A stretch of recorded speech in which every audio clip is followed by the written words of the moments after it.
Assalamualaikum warahmatullahi wabarakatuh. Baik, perkenalkan nama saya Nur Asti Meisaroh, NIM 1191200000103, kelas 3C, Prodi Pendidikan Bahasa Arab, Fakultas Ilmu Tarbiyah dan Keguruan, Universitas Islam Negeri Syarif Hidayatullah, Jakarta. Pada video kali ini, saya akan membahas materi tingkat Madrasah Tsanawiyah atau MTS yang berjudul Adawatul Istifham untuk memenuhi salah satu tugas akhir saya, yaitu Media dan Teknologi Pembelajaran semester 3. Langsung saja yuk disimak videonya ya. Adawatul Istifham. Pada bagian pertama, saya akan menjelaskan pengertian istifham. Apa sih istifham itu? Al-istifhamu huwa talibul ilmi bisyai'in biadatin min adawatil istifham. Istifham adalah mencari tahu tentang sesuatu dengan bantuan alat bertanya. Atau lebih mudahnya, kalimat istifham itu merupakan kalimat tanya. Selanjutnya yaitu pembagian jenis adawatul istifham. Adawatul istifham terbagi menjadi dua jenis. Yang pertama, huruful istifham yang disebut huruf-huruf istifham, dan yang kedua, asmaul istifham yang disebut isim-isim istifham. Kemudian, huruful istifham juga terbagi menjadi dua. Yang pertama ada hal, yang kedua ada hamzah. Hal dan hamzah mempunyai arti yang sama, yaitu apakah, namun penggunaannya saja yang berbeda. Penggunaan huruf hal yang artinya apakah. Huruf istifham ini dipakai untuk menanyakan sesuatu yang jawabannya na'am yang artinya iya dan la yang artinya tidak. Contoh penggunaan kalimat hal. Hal tazhabu ilal madrasati? Apakah kamu akan pergi ke sekolah? Jadi jawabnya cukup na'am atau iya dan la atau tidak. Kalau na'am berarti na'am azhabu ilal madrasah. Kalau misalkan tidak berarti la azhabu ilal madrasah. Penggunaan hamzah. Hamzah juga merupakan alat bertanya untuk mengetahui atau menutup sebuah jawaban sama dengan hal yang artinya apakah. Ia membutuhkan sebuah jawaban iya atau tidak. Tetapi perbedaan kedua huruf ini adalah hamzah menuntut pembenaran dan ta'yin penentuan. Seperti a'akalas samaka Zaidun am Khalidun, yang artinya apakah yang tadi makan ikan itu Zaid atau Khalid? Jadi jawabannya bisa na'am Zaid atau na'am Khalid. Jadi penggunaan hamzah di sini untuk menentukan atau menuntut pembenaran dari dua pilihan untuk menentukan satu jawaban. Selanjutnya yaitu pembahasan tentang asmaul istifham. Isim-isim istifham terbagi menjadi 9. Yang pertama, man yang artinya siapa. Yang kedua, ma yang artinya apa. Yang ketiga, mata yang artinya kapan. Yang keempat, aina yang artinya di mana.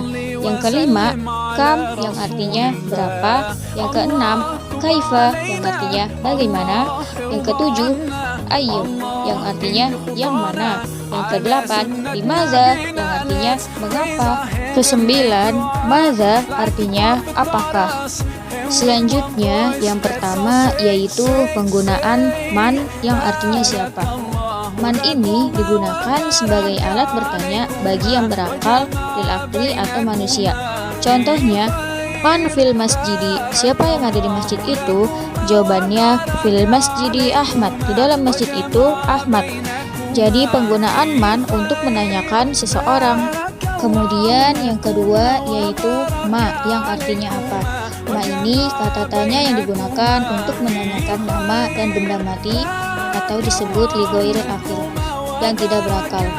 Contohnya, mas muka, siapa nama kamu, digunakan untuk menanyakan kepada laki-laki. Jadi jawabannya ismi Ahmad, nama saya Ahmad. Yang ketiga yaitu mata yang artinya kapan. Mata merupakan kata tanya yang digunakan untuk menanyakan waktu. Contohnya, mata tazhabu ilal madrasah, kapan kamu pergi ke sekolah? Jadi jawabannya azhabu ilal madrasah as-sa'ah as-sabi'ah sabahan. Saya pergi ke sekolah jam 7 pagi. Selanjutnya yaitu aina yang artinya di mana. Aina kata yang digunakan untuk menanyakan tempat lil makan. Contohnya, aina abuka, di mana ayahmu? Jadi jawabannya huwa dzahaba ilas suq. Beliau pergi ke pasar. Berikutnya yaitu kam yang artinya berapa. Kam merupakan kata tanya yang digunakan untuk menanyakan jumlah dan bilangan. Contohnya, kam kitaban lak, berapa buku yang kamu punya? Jadi jawabannya li salah satu kutubin, saya mempunyai 3 buku. Jadi kam merupakan kata tanya untuk menanyakan jumlah dan bilangan seperti dalam contoh tersebut, salah satu kutubin, 3 buku. Berikutnya yaitu kaifa yang artinya bagaimana. Kaifa merupakan tanya yang digunakan untuk menanyakan kondisi atau keadaan lil hal. Contohnya, kaifa haluk yang artinya bagaimana kabarmu? Kemudian jawabnya ana bi khair, saya baik-baik saja. Berikutnya yaitu ayu yang artinya yang mana. Ayu merupakan kata yang digunakan untuk menanyakan sesuatu yang bermacam. Contohnya, ayu kitabin tuhibbu, buku mana yang kamu suka? Jadi jawabnya uhibbu kitabal arabiyyah, saya menyukai buku bahasa Arab. Yang ke-8 yaitu limaza yang artinya mengapa. Kata ini digunakan untuk menanyakan sebab atau alasan. Contohnya, limaza anta ghaibun, kata ini digunakan untuk menanyakan laki-laki karena pakai dhamir anta. Jadinya, mengapa kamu laki-laki tidak hadir? Kemudian jawabannya li'anni maridun, karena saya sakit. Pembahasan yang terakhir yaitu maza yang artinya apa. Kata tanya maza sama seperti ma yang artinya apa. Biasa digunakan untuk menanyakan suatu jenis, nama ataupun bentuk dari suatu hal, benda atau keadaan. Contohnya, maza taktubu, artinya apa yang kamu laki-laki tulis. Jadi taktubu ini mengandung domir huwa, yaitu untuk laki-laki. Jadi jawabnya yaitu aktubur risalah, aku sedang menulis surat. Mungkin itu saja yang bisa saya sampaikan, kurang lebihnya mohon maaf. Wassalamualaikum warahmatullahi wabarakatuh.